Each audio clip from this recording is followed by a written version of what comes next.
Hindi. Yan, Sir Dwayne, magsalita ka anong ginagawa nyo ngayon? ano nga pala, bumili pala ako ng Piaggio Corsa, 17,000. Wala akong magawa sa pera eh, kaya... Ba! Ayun, pinultang ko yung best ko. Ayun, loaded oh. Ang ganda. Anak kasi ito ni Boss Jojo, yung tsuhin namin. Baka ipapos mo sa Facebook, nakakaya yan. Yan. Ito po si Boss Dwayne. Baka ipapos mo, nakakaya yan. San? Ang daming Kasi nga yung pisa ni Mark na mo. Di wag kang... Seryoso ka? Ano ba naman to? Sir Edward. Si Sir Prince po.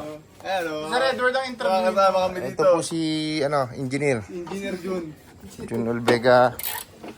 Ako, ba't ganun nga? Galing pa Makati yan. Ito po yung motor ni Boss Edward.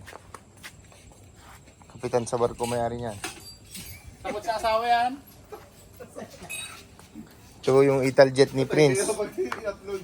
Italjet ni Sir Prince. Sir Prince, mag-hello ka naman sa ating mga followers. Yan si Sir Prince eh. Magpaalam ka na, Sir Dwayne.